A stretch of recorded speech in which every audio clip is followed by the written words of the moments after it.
প্রিয় দর্শক, ভালো আছেন নিশ্চয়ই। আবর্জনা আপদ নয়, সম্পদ। আর মাটির স্বাস্থ্য রক্ষায় কেঁচো সারের কোনো বিকল্প নেই। এই গল্প শোনানোর জন্য আমি আজ গাজীপুরের ফাউকলে।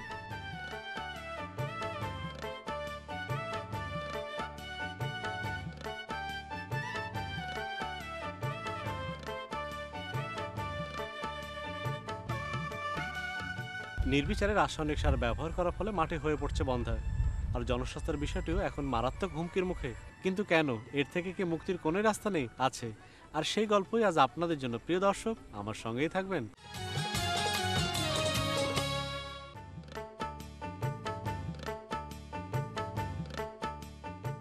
রাসায়নিক সার আর কীটনাশকের ইচ্ছামতো ব্যবহারে মাটির প্রাণবায়ু যেন ওষ্ঠাগত। শস্যের বাড়তি ফলন কমে যাচ্ছে, হাসি নেই কৃষকের মুখে। এই যখন সারা দেশের চিত্র, তখন জৈব সারের কোনো বিকল্পও নেই। মাটির স্বাস্থ্য সুরক্ষায় কেঁচো অপরিহার্য, কারণ কেঁচো হলো প্রাকৃতিক লাঙল। শুধু মাটির স্বাস্থ্য রক্ষা এবং উর্বরতা বাড়ানোর কাজে প্রাকৃতিক এই লাঙলের প্রয়োজন আছে বলে মত দিয়েছেন বিশ্বের তাবড় তাবড় মৃত্তিকা বিজ্ঞানীরা। তারা বলছেন মাটিতে জৈব পদার্থের পরিমাণ অন্তত 5 ভাগ থাকা প্রয়োজন, অথচ আমাদের দেশের প্রায় সব জায়গাতেই এখন তা 1 ভাগে নেমে এসেছে। এতে ফসলের উৎপাদন ও মান তো কমছেই, সেই সঙ্গে মাটি হয়ে পড়ছে বন্ধ্যা। এইভাবে চলতে থাকলে আমাদের এই মাটি আর চাষযোগ্য থাকবে না। তাই এখনই সময় মাটি বাঁচানোর। সম্প্রতি দেশের দু একটি প্রতিষ্ঠান মাটির স্বাস্থ্য রক্ষায় কাজ করছে। প্র্যাকটিক্যাল অ্যাকশন তাদের অন্যতম। সহযোগী বা পার্টনার স্বেচ্ছাসেবী প্রতিষ্ঠানের মাধ্যমে দেশের বিভিন্ন জায়গায় জৈব সার উৎপাদন, এর ব্যবহার এবং বিশেষ করে কেঁচো কম্পোস্ট সার তৈরি করে দারিদ্র্য বিমোচনও চমৎকার সফলতা পেয়েছে এই প্রতিষ্ঠান। আবর্জনা আপদ নয়, সম্পদ, এই কথাটি আজ সত্যে পরিণত করেছে প্র্যাকটিক্যাল অ্যাকশন।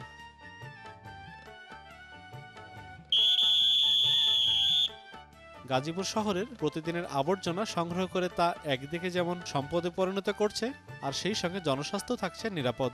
এই কাজে পৌরসভা এলাকার সর্বস্তরের নাগরিকদের সহযোগিতা সবার আগে কাজে লাগিয়েছে উদ্যোক্তারা। এই সকল কাজের প্রথম মানুষটি মিনা খালেক। দীর্ঘদিন থেকে স্বেচ্ছাসেবী প্রতিষ্ঠান প্র্যাকটিক্যাল অ্যাকশনের কান্ট্রি ডিরেক্টরের দায়িত্ব পালন করছেন। এই প্রতিষ্ঠান নিরাপদ কৃষি ব্যবস্থার ব্যাপ্তি ছড়িয়ে দেওয়ার পাশাপাশি চরে কৃষিকাজ এবং স্বল্প পুঁজিতে লাভের ব্যবসার অনেক মডেল উদ্ভাবন করেছে।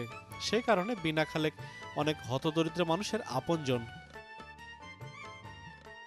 এই ময়লা আবর্জনা দিয়ে আমরা প্রসেস করে আমরা কিন্তু কর্মসংস্থান, আয় রোজগার কিন্তু আমরা বৃদ্ধি করতে পারি সাধারণ মানুষের, গরিব মানুষের। এবং আরেকটা উদ্দেশ্য হলো যে ওই এলাকার একটা বিশাল পোলট্রি ইন্ডাস্ট্রি আছে, সেখান থেকে অনেক পোলট্রি ওয়েস্ট আসে। সেই পোলট্রি ওয়েস্ট দিয়ে কীভাবে বায়োগ্যাস তৈরি করা, এবং ওই এলাকার যে লোক যারা গ্যাস পায় না, ইলেকট্রিসিটি পায় না, তারা কিন্তু তাদের যে জ্বালানির সমস্যা সেটা কিন্তু তারা সমাধান করতে পারবে আমাদের এইসব প্রযুক্তির মাধ্যমে। ভার্মি কম্পোস্টটা বিশেষ করে আমরা প্রমোট করতেছি, কারণ এখান থেকে যে সারটা তৈরি হচ্ছে সেটা কিন্তু খুবই হাই কোয়ালিটি, এবং এটা ব্যবহার করলে আমাদের অনেক রকমের যে আর্টিফিশিয়াল ফার্টিলাইজার সেটা একদমই দরকার হবে না, এবং যার জন্য আমরা ভার্মি কম্পোস্টটাকে বেশি এমফাসিস দিচ্ছি। এটা আমাদের একটা মেন ফোকাস হবে এটাকে স্প্রেড করার। আমরা এটার থেকে যে সাফল্যতা পাবো আমরা সেটা এখনও আমরা রিসার্চ করছি, আমরা আরও আন্ডারস্ট্যান্ডিং এবং লার্নিং এখান থেকে আসবে, এবং সেটা পাওয়ার পর আমরা বিভিন্নভাবে আপনার through media, through news print, through publications এবং অ্যাওয়ারনেস রেজিং প্রোগ্রামের মাধ্যমে আমরা আমাদের মিউনিসিপ্যালিটিগুলোতে, বিভিন্ন এনজিওগুলোতে, সিভিল সোসাইটি অর্গানাইজেশনের মাধ্যমে আমরা এটা ডিসেমিনেট করে আমরা চেষ্টা করব যে তারাও যেন, যারা এই পার্টিকুলার এরিয়াতে কাজ করছেন, তারা এই অ্যাপ্রোচটা এবং এই পদ্ধতিগুলা তারা যেন অ্যাডপ্ট করে।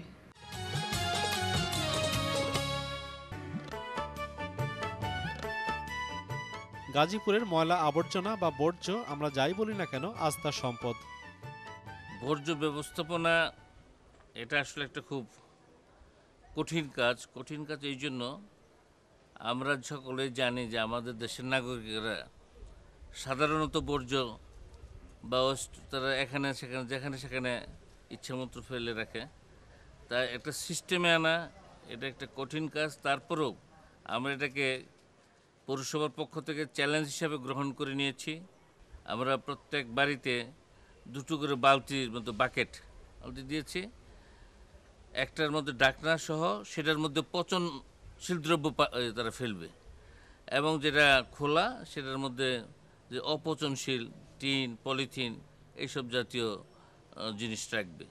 এ ব্যাপারে আমরা প্রথম যারা বাড়ির মালিক, গৃহিণী বা কাজের লোক তাদেরকে এ ব্যাপারে সচেতন করেছি, কিছু কিছু ট্রেনিংও দিয়েছি। তারপর এটা বাড়ি বাড়ি আমরা ওই বাকেটগুলো দিয়েছি, এবং এতে আসলে খুবই সন্তোষজনক সাড়া আমরা পেয়েছি। গাজীপুর পৌর এলাকা 48 স্কোয়ার কিলোমিটার এরিয়া। তো আমরা এটাকে দুই ভাগে ভাগ করেছি, যে একটা হচ্ছে কোর এরিয়া, যেখানে আমরা এই বর্জ্য ব্যবস্থাপনাটাকে পুরোপুরিভাবে চালু করেছি, আর যেটা একটু রুরাল গ্রাম এরিয়া, সেখানে আমাদের সনাতন পদ্ধতিতেই আবহমানকাল থেকে যেভাবে আমরা চলে আসছি, বাড়ির পাশে একটু গর্তের মতো করে সেখানে এনে ফেলা, সেটা চলছে। তো আমরা কোর এরিয়াতে মূলত এখন এই সার্ভিসটা দিচ্ছি। এখানে সফল হলে আমরা সারা পৌর এলাকায় যাব পর্যায়ক্রমে। গাজীপুর পৌর এলাকায় পোলট্রি ফার্মের অনেক সংখ্যা, এইটা প্রায় 300-র কাছাকাছি সংখ্যা, এবং এই পোলট্রি ফার্মের কারণে জনজীবন খুবই অতিষ্ঠ হয়ে গেছে, পরিবেশ মারাত্মকভাবে ক্ষতিগ্রস্ত হচ্ছে। সেই সমস্ত কারণে আমরা এই এনজিওদের সহায়তায় একটা ব্যবস্থা নিতে পারছি, যে আপনার বায়োগ্যাস প্ল্যান্ট তৈরি করছি। বায়োগ্যাস প্ল্যান্ট তৈরির ফলে দুইটা আমাদের লাভ হচ্ছে। একটা সেই লিটার, যেগুলো এই দুর্গন্ধযুক্ত লিটার, সেই লিটারের থেকে গ্যাস তৈরির মাধ্যমে ওই বাড়ির রান্নাবান্নাটা ওই গ্যাসের মাধ্যমে হয়ে যাচ্ছে, এতে ওই লাকড়ির সাশ্রয় হচ্ছে, পরিবারগুলো সুবিধা ভোগ করতেছে। আর দ্বিতীয়ত ওই বৈদ্যুতিক বাল্বও তারা চালাতে পারছে। আপনারা যে এখানে বিদ্যুতের যে ঘাটতি, লোডশেডিং, সেটা থেকে তারা অন্তপক্ষে নিজেরাই বিদ্যুৎ উৎপাদনের মাধ্যমে মুক্তি পাচ্ছে।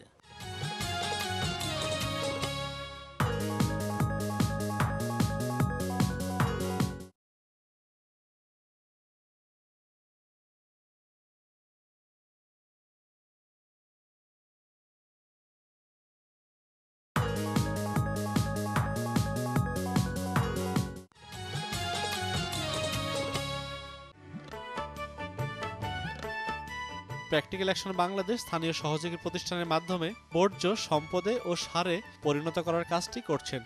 তাদের এই কাজে গাজীপুরের পার্টনার বা সহযোগী প্রতিষ্ঠান Bangladesh association for social advancement বা সংক্ষেপে বাসা। শহরের বর্জ্য এসে যেটিকে আমরা আবর্জনা হিসাবে দেখি, সেই আবর্জনা এখানে এসে সম্পদে রূপান্তরিত হচ্ছে, অর্থাৎ এখানে এসে কম্পোস্ট তৈরি হচ্ছে। এই কম্পোস্ট আমাদের জমিতে ব্যবহার হলে আমাদের ফসল বৃদ্ধি পাবে, জমির মাটির যে গুণাগুণ তা আরও উন্নত হবে।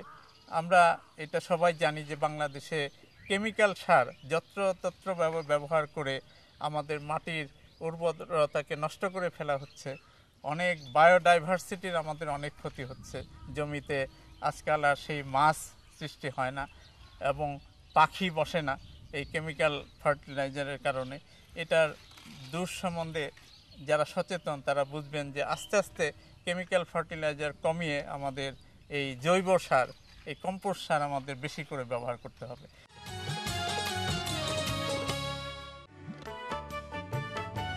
আবর্জনা থেকে সার করার কৌশলটি খুব একটা কঠিন কাজ নয়। প্রথমে বাড়ি থেকে আবর্জনা সংগ্রহ করা হয়, সংগ্রহের সময় সেগুলি আলাদা করা হয়, এরপর সেগুলো চলে আসে এখানে। কম্পোস্ট প্ল্যান্টে আবর্জনা আনার পরে এখানে ম্যানুয়ালি সেপারেশন হয় দুইভাবে, একটা হচ্ছে পচনশীল এবং একটা অপচনশীল। পচনশীল আবর্জনা আমরা জৈব সার এবং কম্পোস্ট উৎপাদনের ক্ষেত্রে ব্যবহার করা হচ্ছে, এবং অপচনশীল যে আবর্জনাটা, সেই আবর্জনা রিসাইক্লিংয়ের জন্য বিভিন্ন ইন্ডাস্ট্রিতে পাঠানো হচ্ছে। যেমন অপচনশীল আবর্জনার মধ্যে রয়েছে পলিথিন, প্লাস্টিক, গ্লাস, মেটাল জাতীয়। এছাড়া যেগুলো জ্বালানি দ্রব্যাদি আমরা পেয়ে থাকি সেগুলো জ্বালানির কাজে, এবং এগুলো যারা কাজ করে এই জায়গাতে তারা এটা ব্যবহার করে। আবর্জনা দুইভাবে সেপারেশন করার পরে শুধু পচনশীল আবর্জনার মধ্যে 5% গোবর, 1% কাঠের গুঁড়া এবং সামান্য পরিমাণ ইউরিয়া সার এটা ডাইলুট করে পানির মধ্যে ভালোকে দ্রবণ করে মিক্সার করা হয়, এবং মিক্সার করার পরে ফর্মা তৈরি করা হয় অ্যাডিটরের উপরে। অ্যাডিটরটা বাঁশের তৈরি, 8 ফুট এটা লম্বা এবং 18 ইঞ্চি উচ্চতা। এই অ্যাডিটরের উপরে প্রত্যেক দিন আবর্জনা সেপারেশনের পর 3 টন করে আবর্জনা এখানে ফর্মা তৈরি করা হয় এবং ফর্মা তৈরি করার পরের সপ্তাহ থেকেই এই ফর্মার তাপমাত্রা এবং আর্দ্রতা নিয়ন্ত্রণ ও রেকর্ড করা হয়। তাপমাত্রা বেশি হয়ে গেলে প্রতি সপ্তাহে একবার করে অন্তত এই ফর্মা ভেঙে পানি দিয়ে ঠান্ডা করে বাতাসে রেখে আবার নতুন করে ফর্মা তৈরি করা হয়। এইভাবে ফর্মা তৈরি করে টান করা হয় এবং ফর্মার মধ্যের তাপমাত্রা সর্বোচ্চ 75 উঠতে পারে এবং 75 এবং আদর্শ তাপমাত্রা হতে হবে 60 ডিগ্রি সেলসিয়াস। এই তাপমাত্রা বেশি হলে ফর্মা আবারও সপ্তাহে 2 দিন বা 3 দিন ভাঙা হতে পারে। যখন ফর্মার মধ্যের তাপমাত্রা ঘরের তাপমাত্রার সমান হবে তখনই আমরা ধরে নিই যে সার তৈরি শেষ হয়ে গেছে এবং শেষ হয়ে গেলেই ওই উক্ত ফর্মা ভেঙে অন্য আরেকটা জায়গাতে রাখা হয় এবং এখানে আরও 15 দিন রাখা হয়। এই সময়টাকে বলা হয় ম্যাচিউরড সময়। এই 15 দিন পরে সার 5 mm স্ক্রিনার দিয়ে বা চালনি দিয়ে এটা চেলে তারপরে ময়েশ্চার কন্ট্রোল করে প্যাকেজিং করা হয়। প্যাকেজিং করার পরে আমরা এটা মার্কেট করছি। কেঁচো মাটির প্রাণ। লিগিউম জাতীয় গাছের পাতা ও গোবরই কেঁচোর প্রিয় খাদ্য। বিশেষজ্ঞরা দেখেছেন মাটিতে অধিক পরিমাণ কেঁচো থাকলে হেক্টর প্রতি 100 কেজি নাইট্রোজেন চক্রাকারে কাজ করে। মাটিতে 100 কেজি নাইট্রোজেনের মধ্যেই 70 ভাগই কেঁচোর মৃতদেহের অংশ। শুধু কেঁচোরা বছরে 50 টন মাটি ওলটপালট করে খায় এবং মলত্যাগ করে। এর ফলে মাটির ভৌত অবস্থার উন্নতির সঙ্গে সঙ্গে মাটির অনুজৈবিক কাজ বাড়িয়ে দেয়। কেঁচোগুলো কতদিন থাকবে এখানে? এটা কন্টিনিউ থেকে যাবে আমাদের এখানে, এটা এখানে থাকবে। তার কারণ হলো এটা আমরা ব্রিডিং হাউস হিসেবে এটা ব্যবহার করতেছি। এখানে বংশবৃদ্ধি হবে, কেঁচো বাড়বে, পর্যায়ক্রমে এখান থেকে আমরা কেঁচো ট্রান্সফার করে অন্য বেনিফিশিয়ারিজকে আমরা দিয়ে থাকি। বয়স হয়ে গেলে তখন এগুলো আলাদা করুন কিভাবে? যখন এটা বয়স হয়ে যায় তখন এটা আমরা দেখে থাকি আর কি, এটা মোটা হয়ে যায়, এটা নড়াচড়া করতে পারে না, এটা দেখে আমরা বুঝি যে এটা বয়স হয়ে গেছে। তখন এটাকে আমরা মাছের খাদ্য হিসাবে অথবা পোলট্রি ফিডে আমরা মুরগির খাদ্য হিসাবে সেটা দিয়ে থাকি। আমরা যেটা করি যে এই বেডটা শুরু করার শুরুতেই আমরা নিচের স্তরের শুরুতে খড় দিয়ে রাখি একটা স্তর, এবং পরবর্তীতে আমরা এটার খাদ্য হিসেবে এখানে গরুর গোবর বা তরি তরকারির খোসা, ধানের খড়, অন্যান্য ঘাস লতা পাতা এগুলো আমরা দিয়ে থাকি। আর তারপরে আমরা স্তর ভেদে আমরা দিই এবং একটা সময় আমরা কেঁচো ছেড়ে দিই। একটা স্তর দেওয়ার পর কেঁচো ছাড়ি এবং একটা স্তর কমপ্লিট হওয়ার পরে পরবর্তীতে আবার নতুন করে খাবারগুলো আমরা দিই। তো একটা পর্যায়ে যখন এই কেঁচোগুলো আমাদের ছাড়া হয়ে যায়, এই কেঁচোটা আমাদের কন্টিনিউ এখান থেকে যায় আর এখানে কেঁচো বাড়তে থাকে এবং এটা এখান থেকে আমরা কখনই উঠিয়ে একবার সরিয়ে দিই না, এটা এখানে থাকে। কিছু পরিমাণে আমরা এটা অন্য জায়গায় নিয়ে সেটা বেনিফিশিয়ারিদেরকে আমরা দিয়ে থাকি, সেখানে তারা কম্পোস্টিংয়ের কাজটা করে। ব্রিডিং হাউসে সাধারণত 24 থেকে 28 ডিগ্রি রাখলে খুবই ভালো, এবং সেই ক্ষেত্রে আমরা উপরে ছালার চট দিয়ে ঘেরা দিয়ে রাখি এবং পানি ছিটিয়ে এটাকে স্বেচ্ছাতে অবস্থান করে রাখি যাতে এখানে ব্রিডিংটা ভালো হয়। জুলাই থেকে আগস্টেই তাদের প্রজনন সময়টা হয়ে থাকে। তো দুটো কেঁচো আমরা জানি যে উভয়লিঙ্গ, এবং দুটো কেঁচো এটা অল্টারনেট একটা আরেকটার দিকে মুভ করে, এবং এখানে যে রিংটা আমরা দেখতে পাচ্ছি যে গলার অংশটুকু, এখানে এসে তারা একটা লালা ছেড়ে এবং পেঁচিয়ে যায়। তখন এখানে একটা জায়গাটির সৃষ্টি হয়, জায়গাটির সৃষ্টি হলে তারা একটা সময় বেরিয়ে পড়ে। কেঁচো থেকে আমরা ডিম পাই, যে ডিমটাকে আমরা কোকন হিসেবে বলে থাকি আর কি। সেই কোকন থেকে এরকম ছোট ছোট বাচ্চা বেরিয়ে আসে, সেটা 7 থেকে 12 দিনের মাথায় এই ডিমটার থেকে এরকম ছোট কেঁচোর সৃষ্টি হয়, এবং এই কেঁচোটা বড় হতে বা অ্যাডাল্ট হতে যে সময়টা লাগে সেই সময়টা প্রায় 15 দিনের মতো লেগে থাকে আর কি।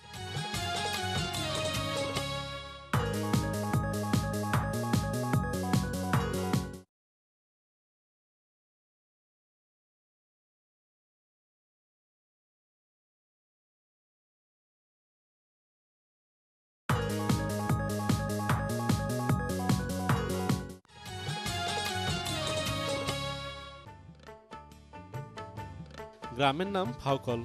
এই গ্রামে বাস রেখা বেগম ও সমলা রানীর। অভাব যাদের ছিল নিত্যসঙ্গী, এখন রেখার সংসারে সুখের আলো। 4 সন্তান নিয়ে এখন ভালোই আছেন তিনি। প্রথম গড় দিলে অভিষেকের গড় দেওয়ার পরে আমার স্বামী বললো যে এটা করো না, কাজটা খারাপ।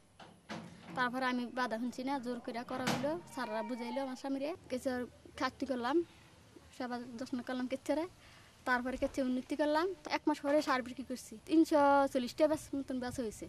তারপরে আরও 13 কেজি সার দিয়ে দিছি। আমি 1 কেজি কেঁচো 1500 টাকা বিক্রি করে আমি গ্যাসও আনলাম, তারপর আমি বাতি আনবো। আশা আছে যে আরও কেঁচে বিক্রি করে তারপরে এই একটা গরু কেনার আশা আছে, তারপরে ঘর দুয়ার সব খুব সুন্দর করবো, বাড়িঘর খুব সুন্দর করবো, এরকম আশা আছে।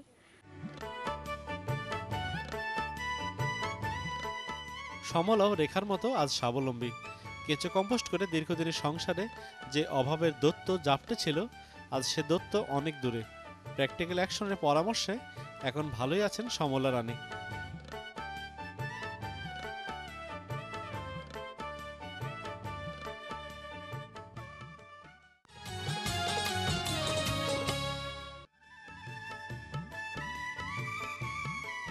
আপদের পোল্ট্রি বর্জ্য এখন সম্পদ। গোবর ও মুরগির বিষটা ব্যবহার করে বাড়িতে রান্নার কাজ করছেন ফাউকলের অনেকেই। খামারের আপদ বলে পরিচিত মুরগির বিষটা দিয়ে এখন রান্নার কাজ চলছে। এতে একদিকে যেমন খামারের পরিবেশ বাঁচল, তেমনি ঘরের লাকড়ি খরচও বেঁচেছে পুরোটা। 3-4 মাস হবে করছি পোলট্রিটা, বাইরে আমার হেল্প করছে, আমি নিজেও করছি, সহায়তা করছি। আমার এখন অনেক সুবিধা হয়েছে। আগে লাকড়ি দিয়ে রান্না করতাম, এখন রান্না বসাই দিয়া ঘরের কাজটা সাইরা ফেলাই, বাচ্চাগো স্কুলে দিতে আমার সুবিধা হয়। তারপরে পোলট্রির ইগুলা এই যে ময়লাগুলা বাইরে ফেলাইতাম, এখন এটাই ফেলাই, দুর্গন্ধ ছড়ায় না। মনে করেন 2000 টাকা খড়ি লাগতো, এখন তো আর খড়ি টড়ি লাগে না, খড়ি আরও বিক্রি করতে পারি আমি। আমার 4টা চুলা জ্বলতেছে, 2টা ফ্যামিলি, 2টা ফ্যামিলিতে আমি একজনটা আর কি দিছি, উনি আমার টাকা দেয় আর কি। তার মতো অনেকেই এখন গোবর ও মুরগির বিষটা ব্যবহার করে বিদ্যুৎ তৈরি করছেন। রান্না ও ঘরের আলো সবই হচ্ছে। অন্ধকার ঘর আলোকিত করছে বর্জ্য, আর তাই তো সন্তানকে পড়াশোনা করাতে বসেছেন মা। মায়ের আশা ঘর আলোকিত হওয়ার মতো তার ছেলেটিও একদিন আলোকিত মানুষ হয়ে উঠবে। নিয়মিত জৈব সার ব্যবহার করে মাটির স্বাস্থ্য রক্ষা করুন। আগামীতে এসব নিয়ে অনেক গল্প শোনাবো আপনাদের। আজ এখানে বিদায় নিচ্ছি। দেখা হবে আগামী সপ্তাহের এই দিনে এই সময় আপনাদের এই প্রিয় চ্যানেল আর টিভির পর্দায়। সকলের জন্যই শুভকামনা। ভালো থাকবেন সবাই।